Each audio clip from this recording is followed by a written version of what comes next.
Assalamualaikum warahmatullahi wabarakatuh. Perkenalkan, saya Muhammad Saran Al-Hamdani dari Universitas Pentasakti Bekasi, Fakultas Ilmu Pendidikan Ekonomi. Di sini saya akan memaparkan video ulangan akhir semester dari mata kuliah evaluasi pembelajaran dosen penggampu, yaitu Ibu Ayu Nurul Amalia MPD. Di sini ada analisis tiap butir soal secara manual, yaitu sebagai tabel berikut. Ini tabelnya. Nah, cara perhitungannya yaitu menggunakan rumus P sama dengan B per JS sama dengan 20 per 30 sama dengan 0,7. Jumlah siswa peserta tes dalam suatu kelas ada 30 siswa. Dari 30 siswa tersebut ada 20 orang yang dapat mengerjakan soal nomor 1 dengan benar. Maka indeks kesukarannya adalah dari tabel yang disajikan di atas tersebut dapat ditafsirkan bahwa soal nomor 1 mempunyai taraf kesukaran 0,7, artinya soal tersebut tergolong soal yang sedang. Dengan acuan berikut ini. Soal dengan P 0,00 per 0,30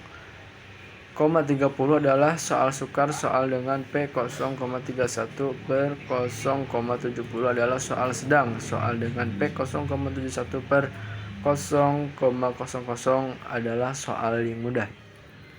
Selanjutnya di sini ada analisis tiap butir soal dengan program Microsoft Excel. Ini contoh tabelnya.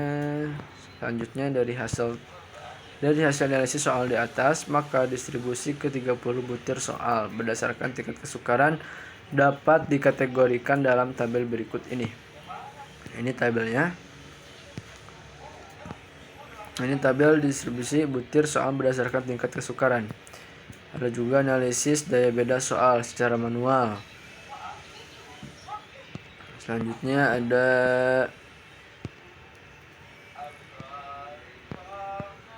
dari angka-angka yang belum teratur dari atas, kemudian dibuat array atau urutan penyebaran dari skor yang paling tinggi ke skor yang paling rendah. Itu rumusnya N sama dengan 27% dari 30 sama dengan 8. Ini kelompok atas, kelompok bawah. Perhatikan tabel analisis di atas khusus untuk butir soal nomor 1. Didapat hasil yaitu dari kelompok atas yang menjawab benar ada 14 orang. Dari kelompok bawah yang menjawab benar ada 6 orang. Cara perhitungannya yaitu dengan rumus D sama dengan B per JA ditambah BB per JB sama dengan PA per PB. Selanjutnya D sama dengan 14 per 15 ditambah 6 per 15 sama dengan 0,9 per 0,4 sama dengan 0,5. Jumlah siswa peserta tes dalam suatu kelas ada 30 siswa. Terdapat 15 siswa kelompok atas dan 15 siswa kelompok bawah. Dari 15 siswa kelompok atas tersebut ada 14 orang yang dapat mengerjakan soal nomor 1 dengan benar. Dan dari 15 siswa kelompok bawah ada 6 orang yang dapat mengerjakan soal nomor 1 dengan benar. Maka indeks diskriminasinya adalah, dengan demikian indeks diskriminasi untuk soal nomor 1 adalah 0,5, yaitu termasuk dalam kategori soal yang baik. Butir-butir soal yang baik yaitu butir-butir soal yang mempunyai diskriminasi 0,4 sampai 0,7 dengan klasifikasi daya beda sebagai berikut. D sama dengan 0,00 per 0,20 adalah tidak baik atau sangat buruk. D sama dengan 0,21 per 0,40 adalah cukup. Statistic story. D sama dengan 0,41 per 0,70 adalah baik. Selanjutnya D sama dengan 0,71 per 1,00 adalah baik sekali atau excellent. D sama dengan negatif, semuanya tidak baik. Jadi semua butir soal yang mempunyai nilai D negatif sebaiknya dibuang saja. Berikut ini hasil analisis terhadap daya beda soal dengan menggunakan program Microsoft Excel pada soal UAS dasar mata pelajaran pendidikan agama Islam dan budi pekerti kelas XI di atas. Dari 30 butir soal tergolong tidak baik ada 15 butir, 50 cukup 3 butir 10%, baik 12 butir yaitu 40%, dan baik sekali 0 butir. Distribusi ke 30 butir soal berdasarkan daya pembeda sebagai berikut. Hasil jawaban siswa pada pendidikan agama Islam kelas XI SMK Negeri Sedayu pada UAS tahun ajaran 2017-2018. Nah, di sini selanjutnya ada tabel analisis daya beda soal dengan program Microsoft Excel. Nah, ini juga selanjutnya dari hasil analisis soal di atas, maka distribusi ke 30 butir soal berdasarkan daya beda soal dapat dikategorikan dalam tabel berikut ini. Nah, ini tabel 6 distribusi berdasarkan daya beda soal. Jadi presentasi tabel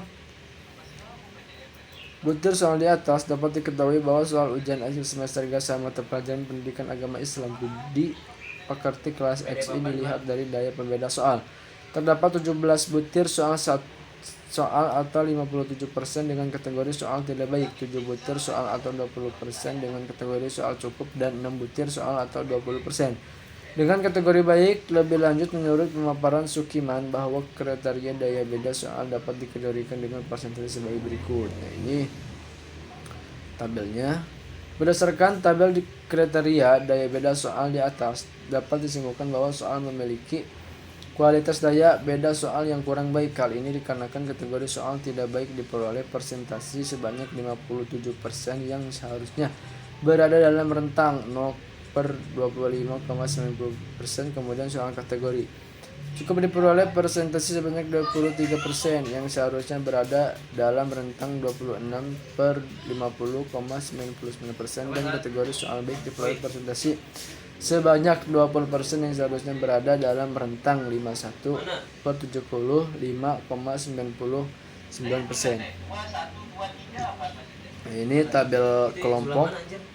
Jadi hasil analisis soal di atas, maka alternatif jawaban tidak efektif dalam pilihan jawaban 30 butir soal berdasarkan fungsi distraktor, yaitu tabel yang ke-8 distribusi butir soal berdasarkan keefektifan penggunaan distraktor. Ini tabelnya. Nah, dari hasil analisis soal di atas, maka distribusi ke 30 butir soal berdasarkan daya beda soal dapat dikategorikan dalam tabel berikut ini. 9 yaitu distribusi butir soal berdasarkan keefektifan penggunaan indikatornya. Dari presentasi tabel distribusi butir soal di atas dapat diketahui bahwa soal ujian akhir semester GASA mata pelajaran pendidikan agama Islam dan budi pekerti kelas XI dilihat dari fungsi distraktor.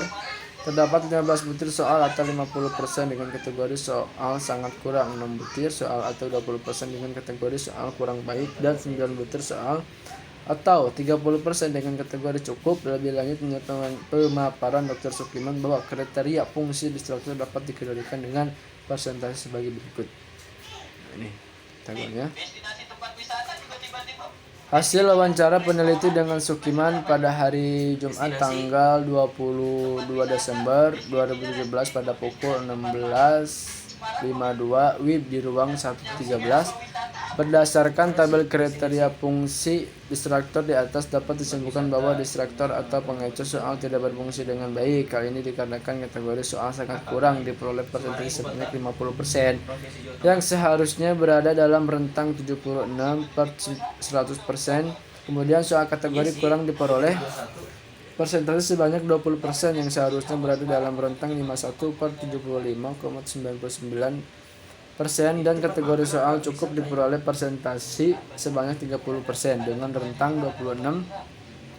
26/50,99% atau sudah selesai. Dari beberapa hasil analisis butir soal di atas, mulai dari analisis tingkat kesukaran, analisis daya beda soal, analisis fungsi distraktor atau pengecoh soal, dapat disimpulkan dengan jelas pada tabel di bawah ini. Analisis butir soal ujian akhir semester PAI kelas ini, nilai analisis.